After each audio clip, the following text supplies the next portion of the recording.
Section 5 of Indian Limitation Act 1963. ముందుగా బేరట్ language చూద్దాం. Extension of prescribed period in certain cases. Any appeal or any application other than an application under any of the provisions of Order 21 of Code of Civil Procedure 1908 may be admitted after the prescribed period if the appellant or the applicant satisfies the court that he had sufficient cause for not preferring the appeal or making the application within such period. Okay.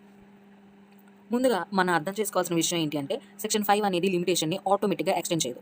Court పర్మిషన్తో మాత్రమే extend చేస్తుంది. And only if sufficient cause ఏదైతే ఉందో అది prove చేస్తే మాత్రమే. And ఈ section దేనికి apply అవుతుంది అని అంటే ఎపిల్స్ అండ్ అప్లికేషన్స్కి అప్లై అవుతుంది, కానీ సూట్కి అప్లై అవ్వదు. ఇది ప్రిలిమ్స్లో అడిగేటువంటి అవకాశం ఉంటుంది. సూట్స్కి ఎందుకు అప్లై కాదు అనేది మీరు చెప్పడానికి ట్రై చేయండి, లేదంటే నేనే చెప్తాను. ఓకే, ఇక్కడ ఈ సెక్షన్లో ఒక ఇంపార్టెంట్ ఎక్సెప్షన్ అనేది ఇచ్చారు. ఏంటి అదనంటే ఈ సెక్షన్ చెప్తుంది other than an application under order 21 CPC అంటున్నారు. ఈ ఆర్డర్ 21 CPC అంటే ఎగ్జిక్యూషన్ ప్రొసీడింగ్స్కి సంబంధించి కదా. సో ఎగ్జిక్యూషన్ పిటిషన్స్లో డిలేకి ఈ సెక్షన్ 5 ఏమాత్రం apply అవ్వదన్నమాట.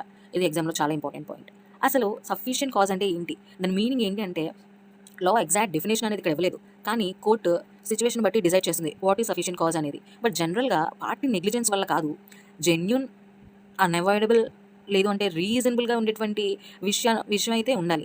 For example sufficient కాజ్కి examples మనం చెప్పుకోవాల్సి ఉంటుందంటే యాక్సెప్టెడ్ సిచ్యువేషన్స్ ఏంటి అంటే సీరియస్ ఇల్నెస్ అనుకోండి, అది సఫిషియెంట్ కాజే. న్యాచురల్ కెలామిటీ ఉంది లేదా రాంగ్ డేట్ ఇచ్చింది కోర్టు, అది సఫిషియెంట్ కాజే. లాయర్ మిస్టేక్ జెన్యూన్గా జరిగింది, అది కూడా సఫిషియెంట్ కాజే. లేదా సర్టిఫైడ్ కాపీ అనేది డిలే అయింది కోర్టు నుంచి రావడానికి, అది కూడా సఫిషియెంట్ కాజే. కొన్ని నాట్ యాక్సెప్టెడ్ సిచ్యువేషన్స్ కూడా ఉంటాయి. అవేంటి అంటే నాకు తెలియలేదు లిమిటేషన్ అనంటే అది యాక్సెప్టెడా కాదు కదా. పోనీ కేర్లెస్నెస్తో డిలే అయింది అంటే, ఇంటెన్షనల్గా డిలే చేశారంటే నేను బిజీగా ఉన్నాను అని ఇటువంటి కైండ్ ఆఫ్ ఎక్స్క్యూజెస్ చెప్తే ఇవన్నీ యాక్సెప్టబుల్ రీజన్సా కాదు కదా. సో ఇటువంటి సందర్భాల్లో ఏమాత్రం యాక్సెప్ట్ చేయదన్నమాట. సో ఇక్కడ కోర్ట్ రోల్ ఏంటి అంటే అప్లికెంట్ చెప్పడం సరిపోదు, కోర్ట్ని సాటిస్ఫై చేయాలి, ప్రూఫ్ ఎఫిడవిట్ ఎక్స్ప్లెనేషన్ ఇవ్వాలి. కోర్ట్ డౌట్ వస్తే రిజెక్ట్ చేసేస్తుంది. అండ్ ఈ సెక్షన్లో ఎక్స్ప్లెనేషన్ పాటించారు కదా, అది వేరే లాంగ్వేజ్ ఒకసారి చూద్దాం.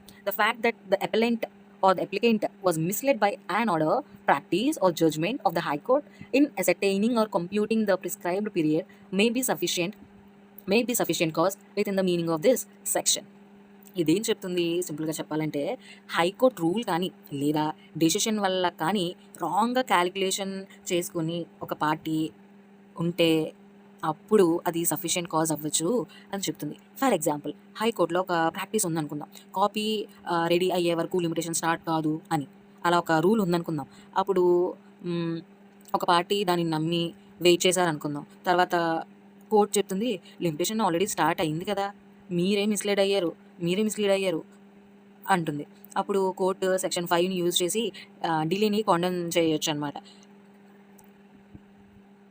ఈజీగా చెప్పాలంటే ఒక పర్సన్ ఎపిల్ ఫైల్ చేయాలి ఎంత కాలం లోపు అంటే 30 days లోపు, కానీ 10th day నుండి హాస్పిటల్లో సీరియస్గా అడ్మిట్ అయ్యాడు, డిశ్చార్జ్ అయ్యాక ఫైల్ చేశాడు.